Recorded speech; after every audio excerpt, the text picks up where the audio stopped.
আল্লাহর হাবিব জনাব রাসূলুল্লাহ সাল্লাল্লাহু আলাইহি ওয়াসাল্লাম বলেন, জান্নাতে যে বিলাসবহুল বাড়ি আল্লাহ তোমাকে দিবে, সেই বিলাসবহুল বাড়ির মধ্যে একটা রুম হবে তোমার শয়ন কক্ষ, তোমার ঘুমানোর রুম, তোমার রাত্রি যাপনের রুম। এই রাত্রি যাপনের রুম যেটা তোমার স্লিপিং রুম হবে, এই রুমের কোণা দিয়া তুবা বৃক্ষের একটা ডাল ঢুকাই দেওয়া থাকবে। আল্লাহু আকবার। এই ডালের থেকে 24 ঘন্টা তোমার ঘরের মধ্যে মিষ্টি মিষ্টি মিউজিক বাজতে থাকবে। কারেন্টের চার্জ লাগবে না, কারেন্টের সংযোগ লাগবে না, ব্যাটারির কানেকশন লাগবে না। এমনও নয় যে একদিন দুই দিন এই মিউজিক শুনলে তোমার কাছে পুরাতন মনে হবে, বিরক্তিকর হবে। আল্লাহর হাবিব বলেন, না, অফুরন্ত হায়াত জান্নাতের, যার শুরু আছে শেষ নাই। এই অফুরন্ত হায়াত তোর রুমের মধ্যে, তোর স্লিপিং কামরার মধ্যে মিষ্টি মিষ্টি মিউজিক বাজতে থাকবে। সারাটা জীবন শুনবি নতুন নতুন স্বাদের, নতুন নতুন মজা। আল্লাহু আকবার, আল্লাহু আকবার। আমার ভাইরা মুস্তাহাব, তুবা বৃক্ষ থেকে নির্গত হওয়া এই সুরিটারে ওই উত্তরালি বাতাসে ফিরিয়া একেবারে গোটা জান্নাতের মধ্যে সমান তালে ছড়াইয়া দিবি। আল্লাহু আকবার। আপনার স্ত্রীদের কানেও সুর এটা ঢুকবে। যখন এই সুর এত সুন্দর, এত সুন্দর, যখন আপনার স্ত্রীদের কানে এই সুর ঢুকবে, আপনার স্ত্রীরা সুরের তালে তালে নাচতে শুরু করবে। গুঙ্গুর তো আগেই পরানো আছে পায়ের মধ্যে, স্বামীর মাঝখানে লইয়া একে অপরের হাত ধরিয়া গোল হইয়া চতুর্দিকে ঘুরিয়া ঘুরিয়া ডান্স করতে থাকবে, নৃত্য পরিবেশন করতে থাকবে।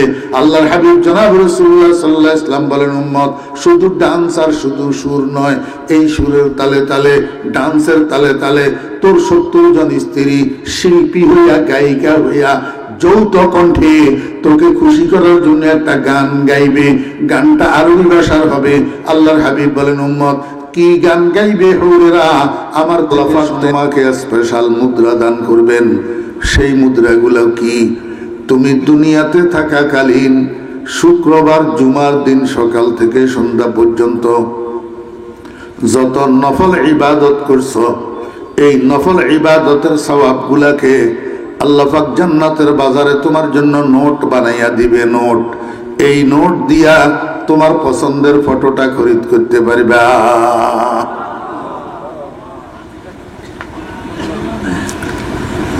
কথা তো আপনারা মনে রাখেন না। বয়ান তো ওলামায়ে কেরামরা দরকারি দরকারি বয়ান করে, কিন্তু এখান থেকে যাওয়ার সময় তো সাথে আর কিছু যায় না।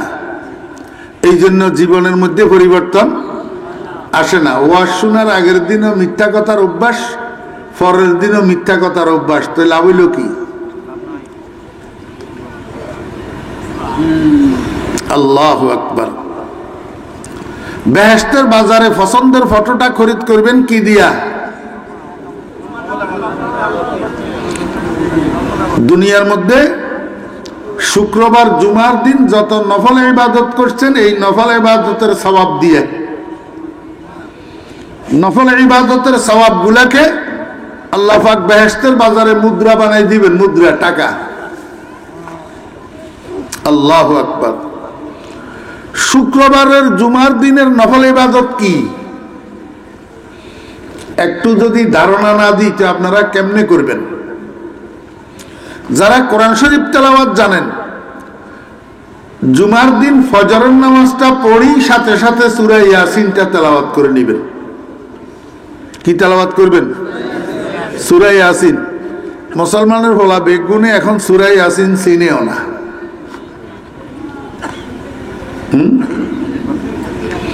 সূরা ইয়াসিনটা তেলাওয়াত করবেন। সূর্য ওঠার পরে 4 রাকাত নামাজ পড়বেন, সালাতুল ইশরাক, ইশরাকের নামাজ। দিনের 10টার সময় আর 4 রাকাত নামাজ পড়বেন, সালাতুদ দুহা, চাশতের নামাজ। শুক্রবার গোটা দিনের মধ্যে যে কোনো একটা সময় বাহির করে কোরআন শরীফের সূরাতুল কাহফটা তেলাওয়াত করে নেবেন। শুক্রবার জুমার দিন সূরাতুল কাহফ তেলাওয়াত করা সুন্নাত।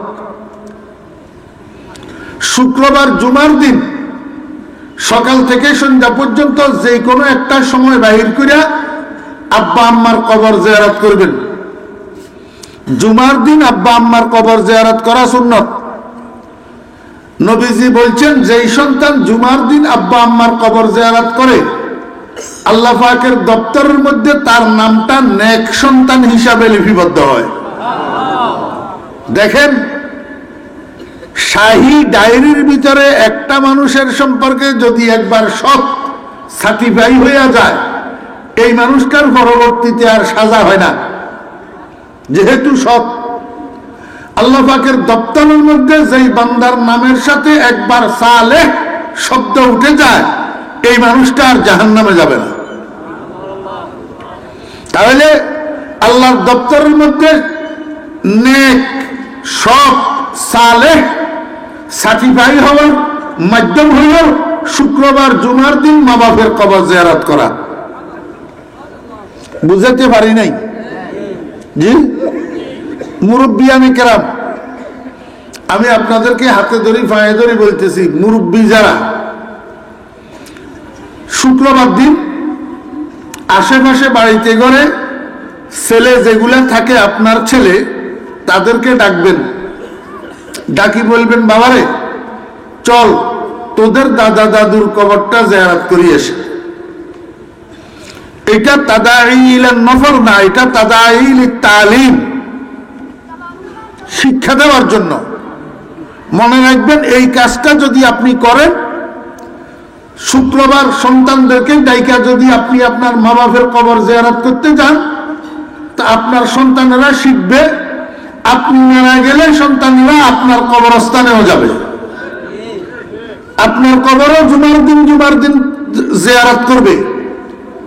আর যদি আপনি বছরে 6 মাসে যদি মা বাপের কবরস্থানে না যান, সন্তানেরা যদি না দেখে, না শিখে, তো মনে রাখিয়েন 10 বছরেও আপনার কবরস্থানে আপনার পড়া যাবে না। জৈসা করেগা ওইসা ভরেগা। সন্তানকে যেভাবে শিক্ষা দিবেন, সন্তান সেভাবে গড়ে উঠবে। জি, আজকে আমার কাছে আমার এক ভাই গেছে, একটা বিষয়ে আলোচনা করতাম। আমি ওনাকে বলছি, আলোচনা করি লাভ হবে কি? আপনারা তো সন্তানকে উল্টা পথে চালান। জি, আমাকে একটু বুঝে থাকলে বলুন,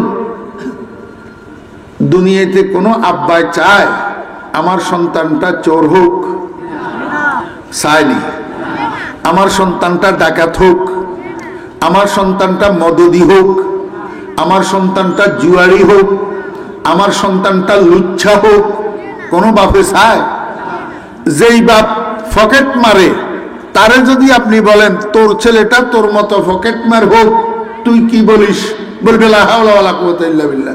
আমার ফলা কেন আমার মতো পকেট মার হবে? ঠিক না বে ঠিক কর। তাহলে কোনো বাপে চায় না সন্তান নষ্ট হোক, কিন্তু নষ্ট হয় কিনা তোমার কথা কয় না। যদি নষ্ট না হইতো তাহলে থানা পুলিশ কোর্ট কাছারি কি জন্য? নষ্ট হইতেছে বিদায় তো দরকার হইতেছে। যদি নষ্ট না হতো থানা পুলিশ কোর্ট কাছারির দরকার হইতো না। এখন কোনো বাপে চায় না নষ্ট হোক, কিন্তু নষ্ট হয় কেন? আপনারা আমার সূর্য সন্তানগুলাকে, কলিজার টুকরাগুলাকে নষ্ট করে কারা? চোখে আঙ্গুল দিয়ে দেখাই দেওয়ার পরেও তো আপনারা শুধরান না। মনে রাখবেন, 4 জাত মানুষ আপনার সন্তান নষ্ট করে। কয় জাত? 4 জাত। 1 নম্বর হলো মা বাপ। সন্তান নষ্ট করার প্রথম কারিগর হলো কে? মা বাপ। আপনারা বলবেন, হুজুর একটু আগে তো আপনি আমাদেরকে জিজ্ঞাসা করলেন, আমরা কেউ আমার সন্তান নষ্ট হোক এটা চাই না, তাহলে আমরা কেমনে নষ্ট করি? মা বাপ চায় না সন্তান নষ্ট হোক, কিন্তু নিজের অজান্তে সন্তানকে ভুল রাস্তায় পরিচালিত করে। ভুল রাস্তায় পরিচালিত করে। এমন সময় সন্তানকে ভুল পথে হাঁটায় যে সময় সন্তান প্রতিবাদ করার মতো জ্ঞান আর বয়স তার হয় না।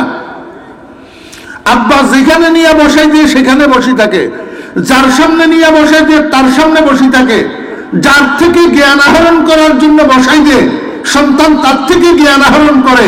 তখন ভালো মন্দ তারতম্য করার মতো বয়স সন্তানের হয় না।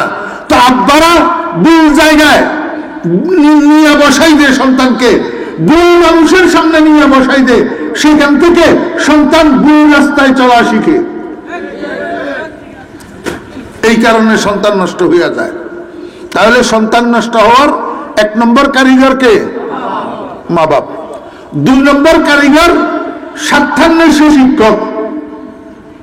স্বার্থান্বেষী শিক্ষক, শিক্ষক মানুষ গড়ার কারিগর।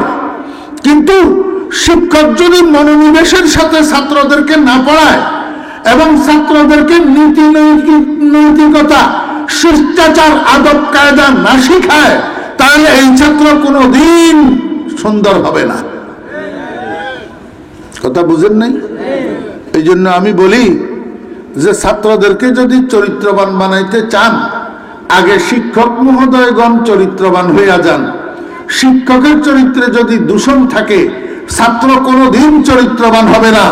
শিক্ষক যদি কলমের খোঁচায় চুরি করে, ছাত্র ডেগারের খোঁচায় ডাকাতি করবে, এটাই স্বাভাবিক।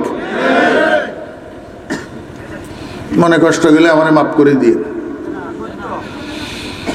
এখন বর্তমানের শিক্ষক সবাই না, ভালো আছে, ভালোরা মনে কষ্ট নিয়েন না। এখন বর্তমানের শিক্ষকেরা ছাত্রের পড়ালেখা কি হইল না হইল, ছাত্র আদ্যবওয়ালা হইল না বেআদ্যব হইল, এটা দেখার উনার সময় নাই। উনার কাজ হইল শুধু মাস শেষ হইলে বেতন গণা। এটা শুধু স্কুল কলেজের কথা বলতেছি না, মাদ্রাসাগুলোতেও তাই। সারা বছরে একটা কিতাব কতটুকু পড়াইলো সেটার দিকে নজর নাই, খালি মুহতামের নজর বেতন দেয় না, এটার দিকে নজর। এই কারণেই তো হক্কানি আলেম, যোগ্যতা সম্পন্ন আলেম এখন আর মাদ্রাসা থেকে তৈরি হইতেছে অনেক কম। হক কথায় আহমক বেজার, গরম ভাতে বিড়াল বেজার, কইলে না মার খায়, না কইলে বাপে হারাম খায়। কয় জাত গেল ওমা, আপনি কিয়া বাদাম খান? কি আইডিয়া ওর লাগতে কিয়া? কয় জাত? প্রথম জাত মা বাপ, 2 নম্বর জাত শিক্ষক, 3 নম্বর জাত দুর্নীতি পরায়ণ পলিটিক্যাল লিডার, দুর্নীতিবাজ রাজনৈতিক নেতা। আমার আপনার সূর্য সন্তানকে আমরা শিক্ষা প্রতিষ্ঠানে পাঠাই, লেখাপড়া করি, উচ্চ থেকে উচ্চতর একজন জ্ঞানী হইয়া নক্ষত্রের মতো আমার সমাজের আকাশে জন্মন করবে।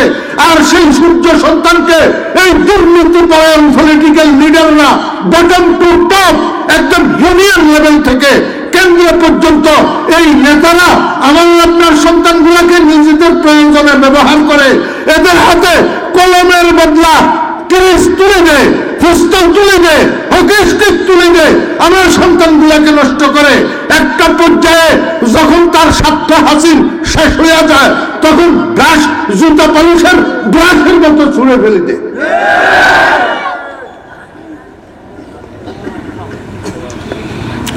ঠিক কইতো চিল্লাই উঠলেন, কিন্তু হোলা হরা দুটি হারেন না। হোলা যে সমস্ত দুর্নীতি রাজনেতার পিছনে যেন ঘুরতে না পারে।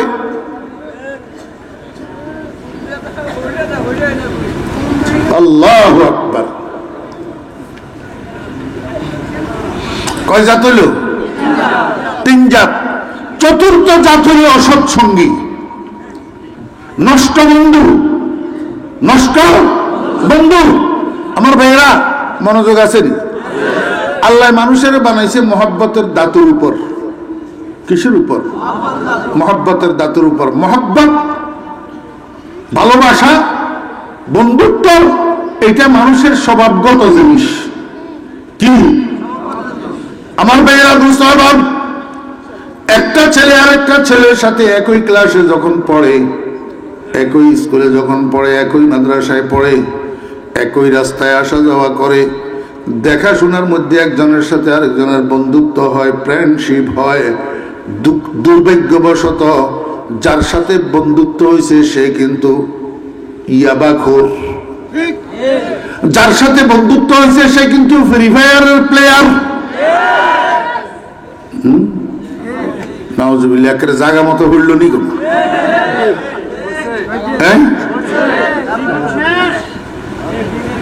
ফ্রি ফায়ারের প্লেয়ার, পাবজির প্লেয়ার, যার সাথে বন্ধুত্ব হয়েছে কিন্তু লেন্টা ছবি দেখুন না।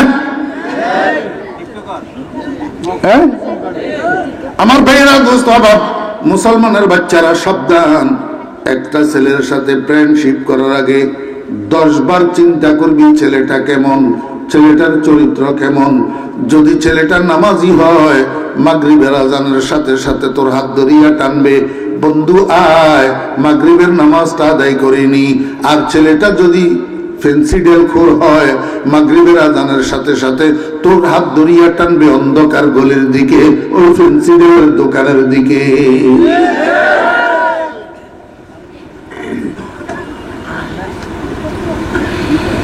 এই জন্য বন্ধুত্ব করার আগে দরকার দেখবে না। একটা লেখাপড়ায় অমনোযোগী পোলা, যেই পোলার সাথে তোর বন্ধুত্ব হলে তোরও মনোযোগ নষ্ট করে দিবে। সে তো পরীক্ষায় পাশ করবে না, তোরেও পরীক্ষায় ফেল মারাবে। সে তো সন্ত্রাসী হবে, তোকেও সন্ত্রাসী বানাবে। যেই ছেলেটার লেখাপড়ার প্রতি মনোযোগী, যেই ছেলেটার চরিত্রবান, যেই ছেলেটার নামাজি, যেই ছেলেটার হেয়ার স্টাইল সুন্দর, হেয়ার স্টাইল কিরকম সুন্দর, ও দোস্ত বাবেরা, কিরকম সুন্দর। মুসলমানের সন্তানেরা, দুনিয়ার সব বুঝলা কিন্তু নিজের মূল্য বুঝলা না। তুমি কোরআনওয়ালা, এই কথাটা তুমি বুঝো নাই। মুসলমানের সন্তান কোরআনওয়ালা। মুসলমানের সন্তান কি? আপনারা তো মনে করেন শুধু মাদ্রাসায় পড়লে আলেম হইলে সেটা কোরআনওয়ালা হয়। না না, মুসলমানের প্রত্যেকটা সন্তান কোরআনওয়ালা।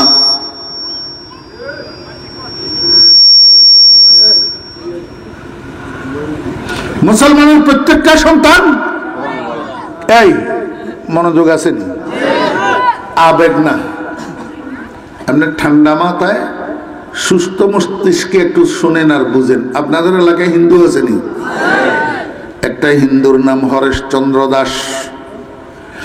এই হরেশচন্দ্র দাসের আপনি যাইয়া কন, আরে হরেশ রে, এই কুল হু আল্লাহু আহাদ সূরাটা একটু আমারে মুখস্থ শোনা, হেতে পারবনি কেয়া?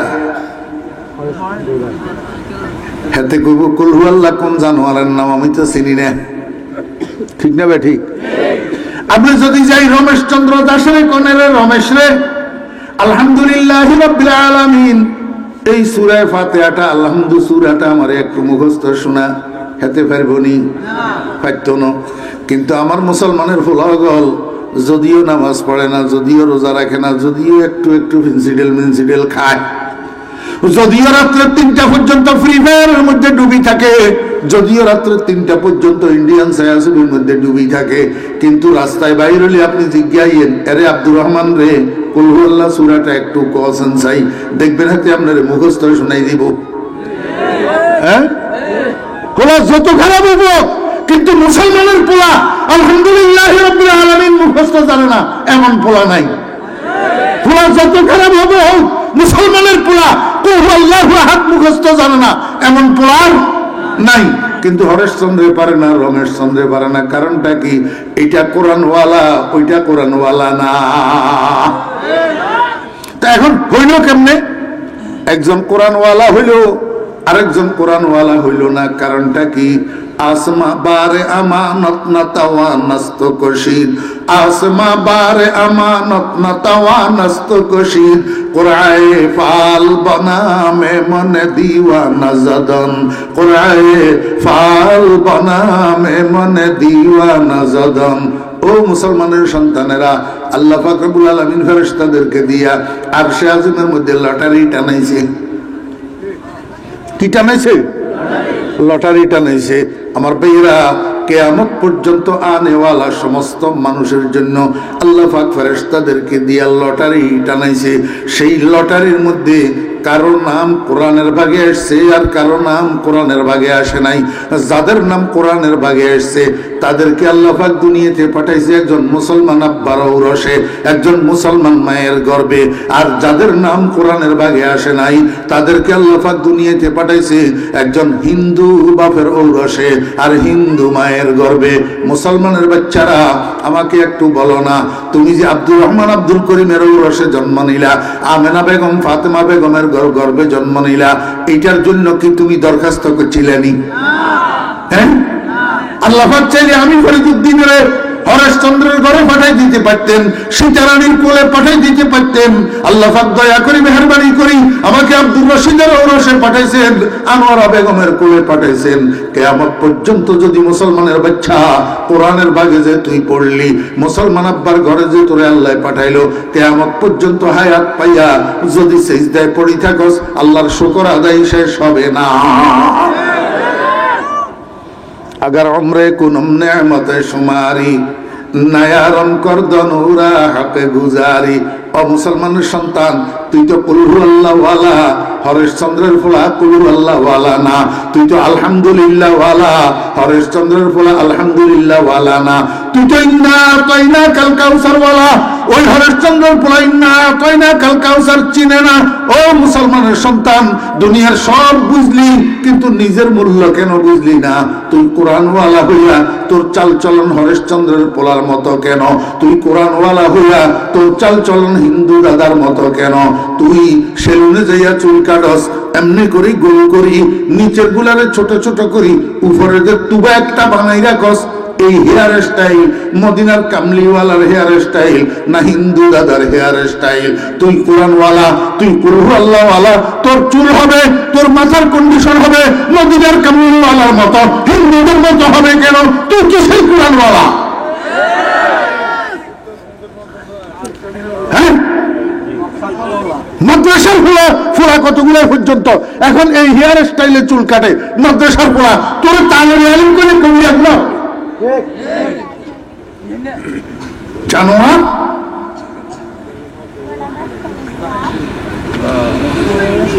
আস্তাগফিরুল্লাহ।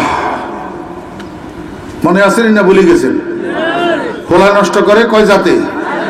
1 নম্বর, 2 নম্বর স্বার্থবাদী শিক্ষক, খালি ডাইরেক্ট শিক্ষক করে বালাগুনের মনে কষ্ট যান না, স্বার্থবাদী শিক্ষক। 3 নম্বর,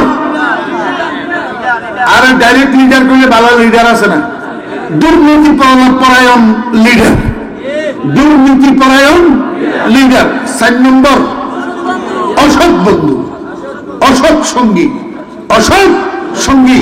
এই জন্য ছোট মেয়েরা, ও কিশোরেরা, ও তরুণেরা, ফ্রেন্ডশিপ করার আগে 10 বার চিন্তা করবি কার সাথে ফ্রেন্ডশিপ করতেছ, এর সাথে তোর যায় কিনা। 10 বার চিন্তা করবি বেটা, যদি ভালো বাপের সন্তান হইয়া থাকস।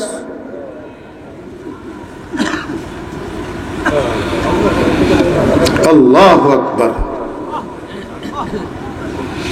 আল্লাহর হাবিব জনাব রাসূলুল্লাহ সাল্লাল্লাহু আলাইহি ওয়াসাল্লাম বলেন, উম্মত, শুক্রবারের নফল ইবাদতের সওয়াব দিয়া তুমি তোমার পছন্দের ফটোটা খরিদ করলা। এই পছন্দের ফটোটাকে তুমি তোমার সামনে এইভাবে ধরবা, জান্নাতের বাজারে এইভাবে ধরবা। মুখে তুমি কিছু বলবা না, মনে মনে বলবা, হায় রে হায়, কত সুন্দর চেহারা, কত সুন্দর ছবি, কত সুন্দর ফটো। আমার চেহারাটা যদি এই ফটোর মতো হইতো কত ভালো হইতো। এই কামনাটা মনে মনে আসবে, মনে মনে, মুখে বলবে না। আল্লাহ কয়, বান্দা মুখে বলার দরকার নাই।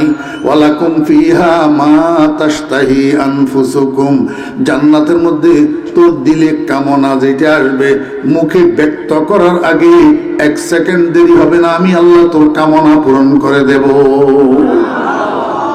জান্নাতি মানুষেরা জান্নাতের বাজারে ফটো খরিদ কইরা যখন ফটোর দিকে তাকাইয়া এই কামনা করবে, হাবিবে খুদা জনাবে মুহাম্মদুর রাসূলুল্লাহ সাল্লাল্লাহু আলাইহি ওয়াসাল্লাম as-সাদিকুল মাসদুক, as-সাদিকুল মাসদুক, এত বড় সত্যবাদী জমিনে আর আসে নাই, আসবেও না, আসবেও নাই, আসবেও না। এত বড় মহা সত্যবাদী রাইফেলের গুলি মিস হতে পারে, আমার নবীজির জবান মিস হতে পারে না। আমার ভাইরা রাসূল আকরাম সাল্লাল্লাহু আলাইহি ওয়াসাল্লাম বলেন, জান্নাতি মানুষ ফটোর দিকে এইভাবে তাকাইয়া যখন মনে মনে কামনা করবে, 1 সেকেন্ড দেরি হবে না, আল্লাহ পাক রব্বুল আলামিন তার চেহারাটাকে এই ফটোর মতো বানাইয়া দিবে, ফটোর মতো। আল্লাহর হাবিব বলেন, যখন ফটোর কারণে চেহারার পরিবর্তন হবে, তখন চেহারার কি অবস্থা হবে তোমরা জানোনি? ক্বালান নবী সাল্লাল্লাহু আলাইহি ওয়াসাল্লাম, ইয়াতাল্লাহু ওয়াজহুহু কামা ইয়াতাল্লাহুল কমারু ফি লাইলাতিল বদর, আও কামা ক্বালান নবী আলাইহিস সালাতু ওয়াস সালাম। 14 তারিখের রাতে, চাঁদের 14 তারিখের রাতে মেঘ শূন্য পরিষ্কার আকাশে পূর্ণিমার চন্দ্রটা যেমন ঝলমল ঝলমল করে, ওরে ওই মানুষটার চেহারা জান্নাতের বাজারে এরকম ঝলমল ঝলমল করতে থাকবে। আল্লাহ হাবিব জনাব রাসূলুল্লাহ সাল্লাল্লাহু আলাইহি ওয়াসাল্লাম বলেন, আল্লাহ পাক দুনিয়াতে মানুষ বানানোর সময় অঙ্গ প্রত্যঙ্গের মধ্যে সামঞ্জস্যতা দিয়া, যাতে মানুষটাকে সুন্দর লাগে, সামঞ্জস্যতা দিয়া তৈরি করেছেন জান্নাতের বাগানে, জান্নাতের বাজারে।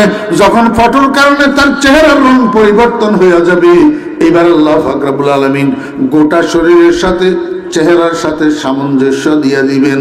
এবার চেহারার কারণে গোটা শরীরের সমস্ত অঙ্গ প্রত্যঙ্গ গুলা পূর্ণিমার চাঁদের মতো ঝলমল ঝলমল করতে থাকবে। গোটা শরীরের থেকে কিরণ বিচ্ছুরিত হতে থাকবে, আলোক রশ্মি বিচ্ছুরিত হতে থাকবে।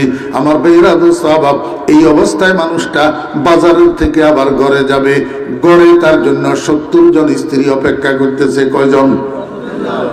বউগুগা দুনিয়ার মধ্যে একটার বেশি 2টা বিয়ে করলে তো সতীনের জ্বালায়, সতীনের ঝগড়ায় দুনিয়ার জীবনটা জাহান্নামে পরিণত হয়ে যায়। কিন্তু বেহেশতের মধ্যে এক একজন বেহেশতি মানুষের জন্য বউ হবে 70 জন। এই 70 জনের লিডার হবে আপনার দুনিয়ার বিবি, দুনিয়ার স্ত্রী যিনি ছিলেন, উনি হবেন 70 জনের লিডার।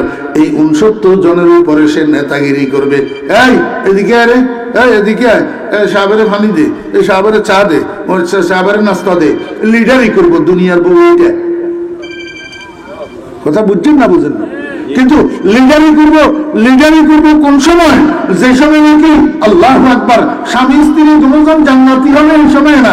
যদি একজন জান্নাতে একজন জাহান্নামী হয়, গোড়ার টিম নিয়ে লিডারই করবো। বুঝেন নাই? আমার ভাইরা দোস্ত, এই জন্য পর্দার আড়ালের মা বোনদেরকে আমি বলবো, আমার মা বোনেরা দুনিয়াতে এমন ভাবে চলেন, এমন কাজ করেন যাতে স্বামী স্ত্রী দুজন জান্নাতে একসাথে থাকতে পারেন। আর আপনার স্বামীর জন্য আল্লাহ পাকের দেওয়া আপনি ব্যতীত আরো 69 জন স্ত্রী, এদের সকলের উপরে যেন আপনি নেতাগিরি করতে পারেন, লিডারি করতে পারেন, সরদারি করতে পারেন। এটা কোন সময় সম্ভব? যদি দুনিয়ার জীবনে 5 ওয়াক্ত নামাজ পড়েন, রমজান মাসের রোজাগুলো রাখেন, যদি স্বামীর কথা মানেন, যদি শ্বশুর শাশুড়ির খেদমত করেন, যদি পর্দায় থাকেন, নিজের ইজ্জত, নিজের আবরু, নিজের সম্মান, নিজের রূপ যৌবন স্বামীর জন্য রিজার্ভ রাখেন। কোন বেগানা পুরুষের সাথে আল্লাহু আকবার দেখা সাক্ষাৎ মিলামিশা কথাবার্তা যদি পরিহার করেন, সন্তানদেরকে যদি দ্বীনি তালিম দেন, দ্বীনি শিক্ষা দেন, এইভাবে যদি জীবন পরিচালনা করেন, তো ইনশাআল্লাহ স্বামীও জান্নাতে যাবে, আপনিও জান্নাতে যাবে। আল্লাহু আকবার। স্ত্রী কয়জন? হ্যাঁ, আপনারা কইবেন হুজুর ডোন্ট মাইন্ড, দুনিয়াতে ইজ্জার বেশি দুগা করলে অত খবর হয়ে যায়। ওই 70 স্ত্রী কেমনে রক্ষা করবো? কেমনে রক্ষা করবেন? রাসূল আকরাম সাল্লাল্লাহু আলাইহি ওয়াসাল্লাম বলেন, দুনিয়ার মানুষেরা, দুনিয়ার মধ্যে তুমি একজনের কাছে একজনের যৌন ক্ষমতা, আর তুমি যখন জান্নাতে যাইয়া ঢুকবা তখন তুমি একজনের কাছে 80 জন যুবকের ক্ষমতা হবে। কয়জনের? তো যেই মানুষটার কাছে 80 জন যুবকের ক্ষমতা, সেই মানুষটা এক রাতে যদি 70 জন স্ত্রীর সাথে সঙ্গম করে, আরো 10 জনের ক্ষমতা রিজার্ভ রয়ে গেল না? কথা বুঝেন নাই?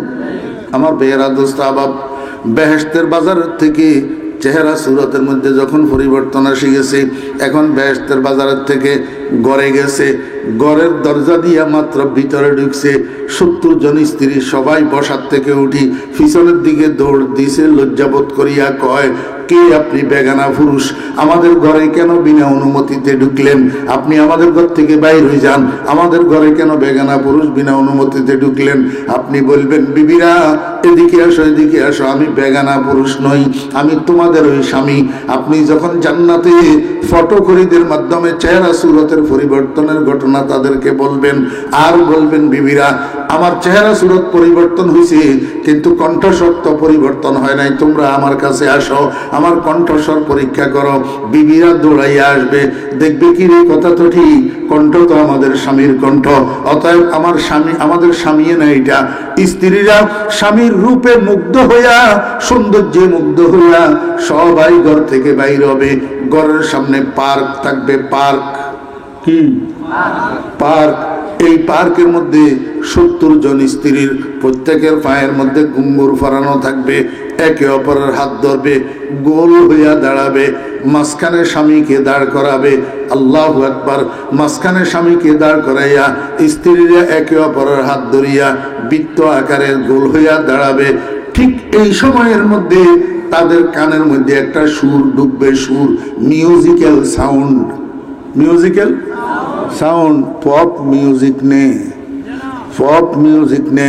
আল্লাহর হাবিব জনাব রাসূলুল্লাহ সাল্লাল্লাহু আলাইহি ওয়াসাল্লাম বলেন, এত সুন্দর মিউজিক দুনিয়ার মানুষকে কারোর সামনে পরিবেশন করা তো দূরের কথা, কল্পনাও করতে পারবে না। আল্লাহ পাকের কুদরতে সমস্ত বাদ্যযন্ত্রের যৌথ সমন্বিত একটা সাউন্ড, একটা সুর, একটা মিউজিক এই স্ত্রীদের কানে, হুরদের কানে আসে ঢুকবে। আল্লাহর হাবিব বলেন, উম্মত, মিউজিক এটা বাইর হবে কোথা থেকে? কারা ডোল ফিটায়, কারা বাঁশি বাজায়, কারা হারমোনিয়াম বাজায়, কারা কাঁসা বাজায়, এই মিউজিক্যাল সাউন্ড আসবে কোথা থেকে?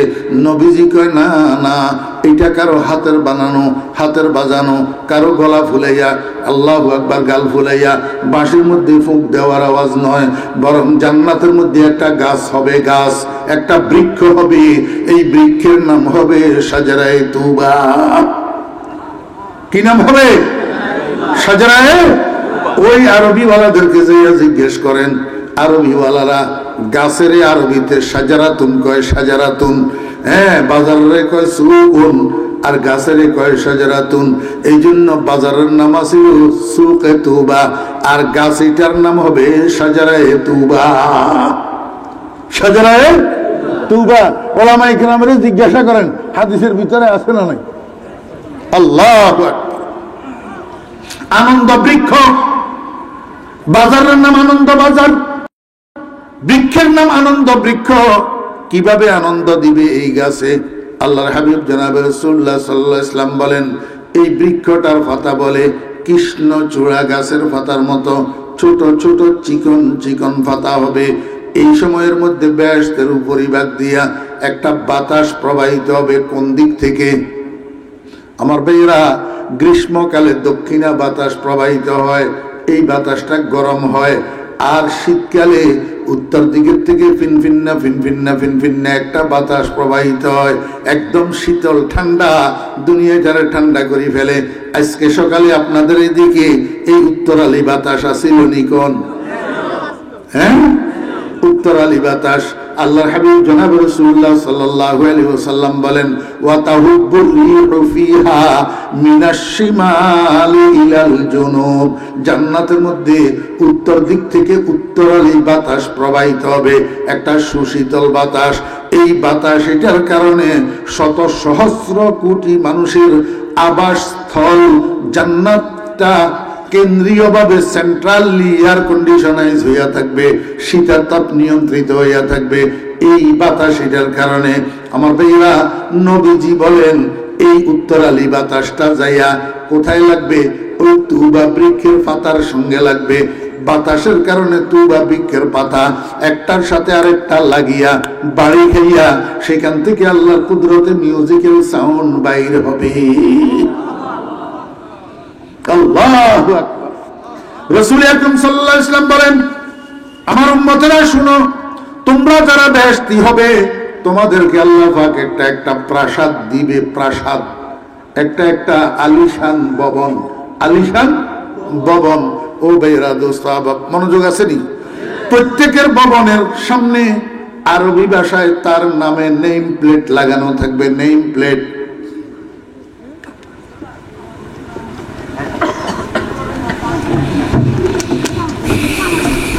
আপনারা যে নিরিবিলি বসে বসে শুনতেছেন, এটা শতানাতে ভালো লাগেন না তো?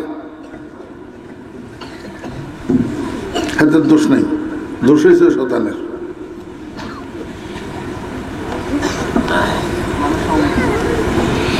মনোযোগ আসেনি? বেহেশতীদেরকে আল্লাহ পাক প্রত্যেককে একটা একটা বিলাসবহুল ঘর দিবে। তো বিলাসবহুল ঘর। আচ্ছা, আপনার বাড়িতে 6 কামরার বিল্ডিং যে করছেন, কামরা সবগুলোর মধ্যে আপনি থাকেন না, এক রুমে না থাকেন। তো যেই রুমের মধ্যে থাকেন সেই রুমটা হলো আপনার স্লিপিং রুম, সেই রুমটা আপনার শয়ন কক্ষ, রাত্রি যাপনের কক্ষ। আল্লাহর হাবিব জনাব রাসূলুল্লাহ সাল্লাল্লাহু আলাইহি ওয়াসাল্লাম বলেন, জান্নাতে যে বিলাসবহুল বাড়ি আল্লাহ তোমাকে দিবে, সেই বিলাসবহুল বাড়ির মধ্যে একটা রুম হবে তোমার শয়ন কক্ষ, তোমার ঘুমানোর রুম, তোমার রাত্রি যাপনের রুম। এই রাত্রি যাপনের রুম যেটা তোমার স্লিপিং রুম হবে, এই রুমের কোনা দিয়া তুবা বৃক্ষের একটা ডাল ঢুকাই দেওয়া থাকবে। আল্লাহু আকবার। এই ডালের থেকে 24 ঘন্টা তোমার ঘরের মধ্যে মিষ্টি মিষ্টি মিউজিক বাজতে থাকবে। কারেন্টের চার্জ লাগবে না, কারেন্টের সংযোগ লাগবে না, ব্যাটারির কানেকশন লাগবে না। এমনও নয় যে একদিন 2 দিন এই মিউজিক শুনলে তোমার কাছে পুরাতন মনে হবে, বিরক্তিকর হবে। আল্লাহর হাবিব বলেন, না, অফুরন্ত হায়াত জান্নাতের, যার শুরু আছে শেষ নাই। এই অফুরন্ত হায়াত তোর রুমের মধ্যে, তোর স্লিপিং কামরার মধ্যে মিষ্টি মিষ্টি মিউজিক বাজতে থাকবে। সারাটা জীবন শুনবি নতুন নতুন স্বাদের, নতুন নতুন মজা। আল্লাহু আকবার, আল্লাহু আকবার। আমার ভাইরা মুসলমান, তুবা বৃক্ষ থেকে নির্গত হওয়া এই সুরিটারে ওই উত্তরালি বাতাসে ফিরিয়া একেবারে গোটা জান্নাতের মধ্যে সমান তালে ছড়াইয়া দিবি। আল্লাহু আকবার। আপনার স্ত্রীদের কানেও সুর এটা ঢুকবে। যখন এই সুর এত সুন্দর, এত সুন্দর, যখন আপনার স্ত্রীদের কানে এই সুর ঢুকবে, আপনার স্ত্রীরা সুরের তালে তালে নাচতে শুরু করবে। গুঙ্গুর তো আগেই পরানো আছে পায়ের মধ্যে, স্বামীর মাঝখানে লইয়া একে অপরের হাত ধরিয়া গোল হইয়া চতুর্দিকে ঘুরিয়া ঘুরিয়া ডান্স করতে থাকবে, নৃত্য পরিবেশন করতে থাকবে। আল্লাহর হাবিব জনাব রাসূলুল্লাহ সাল্লাল্লাহু আলাইহি ওয়াসাল্লাম বলেন, উম্মত, শুধু ডান্স আর শুধু সুর নয়, এই সুরের তালে তালে, ডান্সের তালে তালে তোর 70 জন স্ত্রী শিল্পী হইয়া, গায়িকা হইয়া যৌথ কণ্ঠে তোকে খুশি করার জন্য একটা গান গাইবে। গানটা আরবি ভাষার হবে। আল্লাহর হাবিব বলেন, উম্মত, কি গান গাইবে হুরেরা? আমার থেকে শুনে নে। নাহনুল খালিদাতু ফালা নাবিদু, নাহনুর রাজিয়াতু ফালা নাসখাতু, নাহনুন নাইমাতু ফালা নাবাসু, তুবা লিমান কানা লানা ওয়া কুন্না লাহু। আরে আমার তো ভাষা কণ্ঠ, দুনিয়ার কণ্ঠ। অক্টোবরের 1 তারিখ থেকে মাহফিল শুরু হয়েছে, আজকে ডিসেম্বরের 12 তারিখ, 2 মাস 12 দিন এক টানা সেচতে আছে, গলাইটায় ফাটা বাঁশের মতো হইয়া গেছে। এটা দিয়ে আমি আপনাদেরকে সুন্দর করে শুনাইতে পারবো না। ওই বেহেশতের 70 জন হুরের যৌথ কণ্ঠে যখন গানটা শুনবেন, আল্লাহর কুদরতের অটো মিউজিক বাজতে থাকবে। এবার পরিস্থিতিটা কেমন হবে? ও যুবকেরা, তরুণেরা, যদি বিশ্বাস না করস তাহলে তোর কিসের মুসলমান? যদি বিশ্বাস না করস তাহলে তোর কিসের নবীর উম্মত? তোরা তো মনে করস মোল্লা মৌলবীর দল পাগল, মোল্লা মৌলবীর দল ঠকতেছে। আরে না না না, মোল্লা মৌলবীর দল ঠকে না। মোল্লা মৌলবীর দল বুঝে 2 দিনের জীবন, এটা চোখের ফলক মারি আবার খুলতে যতক্ষণ সময় লাগে, এতক্ষণ তো হইল না, টের পাইলাম না। এই দাড়িগুলো তোমাদের মতো আমাদেরও কালো ছিল, এই চুলগুলা তোমাদের মতো আমাদেরও কালো ছিল, তোমাদের মতো আমাদের শরীরে একটা যৌবন ছিল। আজকে সেই যৌবনটা কোথায় গেল? ফিরিয়ে তো আর পাই না। বাকাইতু আলা শাবাবিন কাদ তাওয়াল্লা ফায়া লাইতা শাবাবা লানা ইয়াউদু ওয়ালাউ আন্না শাবাবা ইউবাউ বাইআন লা আতাইতু আরে যুবক, আমি ফরিদুদ্দিনের যৌবনটা তুই ফিরে দিতে পারবি কিনা বল। যদি আমি ফরিদুদ্দিনের যৌবনটা ফিরে দিতে পারস, আমার কাছে স্থাবর স্থাবর যা আছে আমি সব তোর নামে লিখে দিমু, আমার যৌবনটা আমাকে ফিরাইয়া দে। একদিন এমনি ভাবে তোর যৌবনটাও চলিয়া যাবে, সারা দুনিয়ার বিনিময়ে এই যৌবনটা আর ফিরিয়া পাওয়া যাবে না। অতএব যৌবনটারে নষ্ট করিস না ফ্রি ফায়ার খেলি, যৌবনটাকে নষ্ট করিস না পাবজি খেলি, যৌবনটাকে নষ্ট করিস না লেঙ্কা সিনেমা দেখিয়া, যৌবনটাকে নষ্ট করিস না বাটপারি টাউটারির মধ্যে জীবন কাটাইয়া, যৌবনটাকে আল্লাহর গোলামের মধ্যে নিয়োজিত কর। ওরে মুসলমানের বাচ্চা, আর যাই করিস না করিস 5 ওয়াক্ত নামাজও ছাড়িস না। হ্যাঁ আমার ভাইয়েরা, দোস্ত বাপ, এই শুরু হবে গান। এতক্ষণ পর্যন্ত নাচ ছিল, ডান্স, সুর ছিল। এখন হুরেরা নাচের তালে তালে আর সুরের তালে তালে যখন গান পরিবেশন করতে থাকবে, আল্লাহর হাবিব জনাব রাসূলুল্লাহ সাল্লাল্লাহু আলাইহি ওয়াসাল্লাম বলেন, বেহেশতবাসী মানুষদের কি অবস্থা হবে? কই বেহেশতবাসী মানুষেরা বেহুশের মতো হইয়া থাকবে, মাতালের মতো হইয়া থাকবে, দিক বিদিক জ্ঞান শূন্য হইয়া থাকবে, ডাইনে কি বামে কি সামনে কি পিছনে কি খবর থাকবে না। এমন ভাবে ডুববে বিনোদনের ভিতর, এমন ভাবে ডুববে কনসার্টের ভিতর, নাচের তালে তালে, গানের তালে তালে, সুরের তালে তালে। এই সময়ের মধ্যে হঠাৎ উপর থেকে একটা আওয়াজ হবে, সালামুন আলাইকুম ইয়া ইবাদি। কি বুঝলেন? বড়া ডিমো বুঝে না, বুঝলে রিপ্লাই হইত। ওই একটা গুমরা চেয়ার রূপে বসে বসে দেখেন না, ও আর শুনে বুঝলেন তো, বুঝলে রিপ্লাই হতো, বুঝলে সুবহানাল্লাহ বাইরে তো চিল্লাইয়া, বুঝে নাই? উপরের দিক থেকে আওয়াজ হইতেছে, কিসের আওয়াজ এটা? কিসের আওয়াজ আমার ভাইরা দোস্ত? আবার উপরের দিক থেকে আওয়াজ হইতেছে, সালামুন আলাইকুম ইয়া ইবাদি। কিসের আওয়াজ এটা? সালামের আওয়াজ। কিসের আওয়াজ? সালামের আওয়াজ। কার সালাম? রব্বুল আলামিনের সালাম। কাদেরকে সালাম দিতেছে? আল্লাহর বেহেশতবাসী প্রিয় বান্দাদেরকে সালাম দিতেছে। সালামুন আলাইকুম ইয়া ইবাদি। এই আওয়াজে সমস্ত বেহেশতবাসী মানুষ সম্বিত ফিরে পাবে, হুঁশের মধ্যে আসবে, দিক বিদিক জ্ঞান ফিরে পাবে। উপরের দিকে তাকাবে, কি রব্বুল আলামিনের সালামে না, কিন্তু তাকাইয়া কি হবে? কিচ্ছু দেখা যায় না। সাথে সাথে আরেকটা আওয়াজ আসবে, হাল ওয়াজাদতুম মা ওয়াদাকুম রাব্বুকুম ইয়া ইবাদি। ও আমার বান্দারা, তোমাদের প্রভু তোমাদের সাথে যত ওয়াদা করেছিল, যেগুলা, যে প্রতিশ্রুতিগুলা কোরআনের মাধ্যমে তোমরা জানছিলা, রাসূলের মাধ্যমে জানছিলা, আলেমদের মাধ্যমে জানছিলা, সমস্ত ওয়াদা পরিপূর্ণ পাইলা কিনা?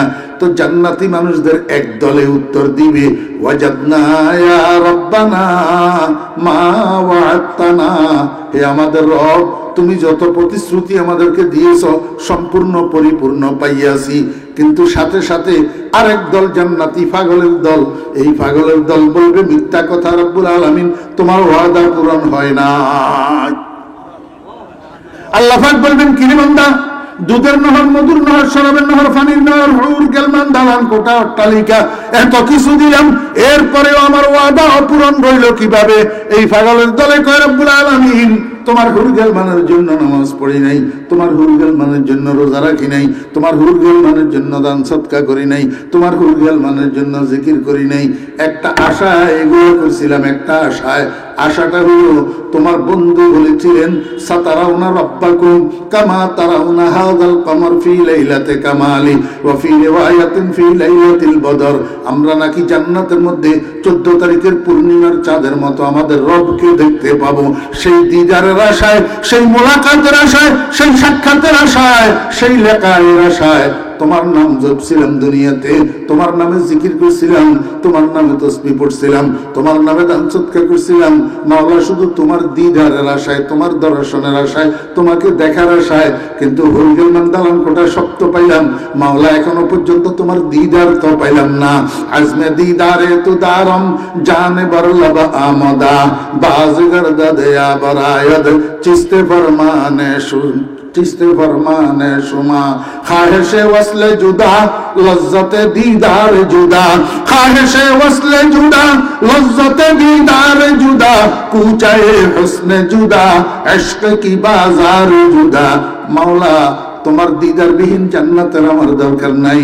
হুরুল মাজাতনি নেমত হায় তু সবসে বেহতর নেমতে দিদারে তু বেতু জান্নাত দোজখ সতায়ে জা ফজা বাতু দোজখ জান্নাত সতায়ে দিলরুবা।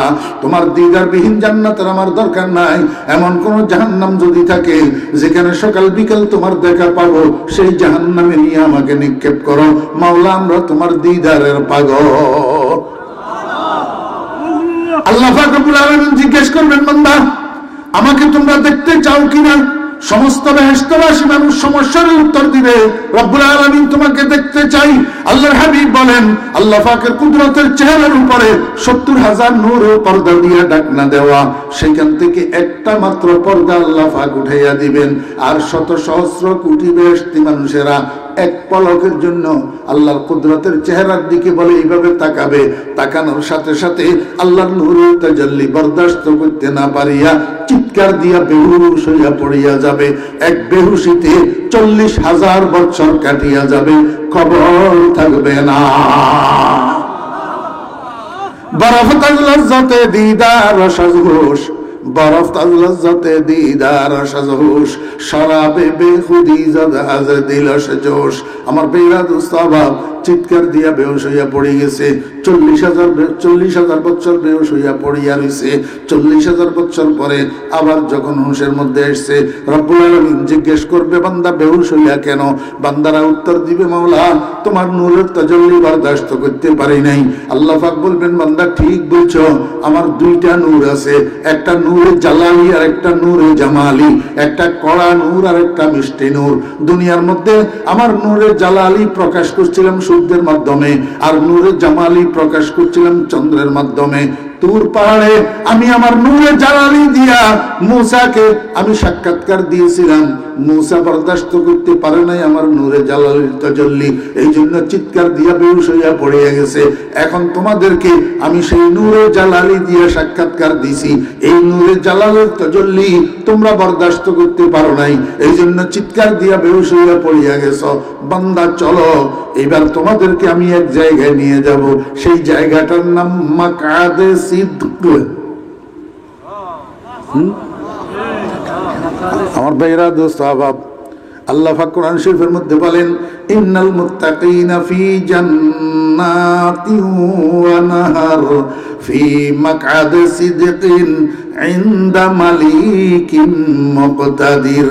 আল্লাহ কয়, বান্দা চলো মাকআদে সিদকের মধ্যে চলো, সেখানে আমি তোমাদের জন্য একটা মাহফিলের আয়োজন করেছি। সেই মাহফিলের স্টেজের মধ্যে দুইটা কুরসি হবে, একটা প্রধান অতিথির জন্য আর একটা সভাপতির জন্য। আমি আল্লাহ সভাপতির আসন অলঙ্কিত করব, আমার বন্ধু মুহাম্মদুর রাসূলুল্লাহ সাল্লাল্লাহু আলাইহি ওয়াসাল্লাম প্রধান অতিথির আসন অলঙ্কিত করবে। এই গোটা মাহফিলের মধ্যে শত সহস্র কোটি বেহেশতি মানুষেরা উপস্থিত থাকবে, আর এত বড় মাহফিলটা আলোকিত হইয়া থাকবে আমার বন্ধু মুহাম্মদুর রাসূলুল্লাহ সাল্লাল্লাহু আলাইহি ওয়াসাল্লামের চেহারার আলোর দ্বারা। खुदा खुद मीरे महफिल बूद अंदर ला मका खुसरो, खुदा खुद मीरे महफिल बूद अंदर ला मका खुसरो, मोहम्मद शमअ महफिल बू देशब जाए के मन बोदम। আল্লাহ পাক বলবেন, ওই মাহফিলের সদারতের আসনে আমি বসবো আমার নূরে জামালি নিয়া, আমার নূরে জামালি নিয়া, আমার মিষ্টি নূর নিয়া আমি সভাপতির আসনে বসবো, এবং সেই আসনে বসি আমার কালাম কালামুর রহমান কালামুল্লাহ তোমরা শুধু শুনছো আমার বাণী, কিন্তু আমার বাণী আমার মুখে তো শুনো নাই। বেহেশতের মাকাদে সিদকের মধ্যে সেই মাহফিলের স্টেজে সভাপতির আসনে বসি আমি আমার নূরে জামালি লইয়া, আমার কোরআনের অলংকার, আমার কোরআনের শোভাবর্ধনকারী একটা সূরা আছে জিনাতুল কোরআনে সূরাতুর রহমান, সেই সূরাটা আমি আল্লাহ তোমাদের সামনে তেলাওয়াত করব।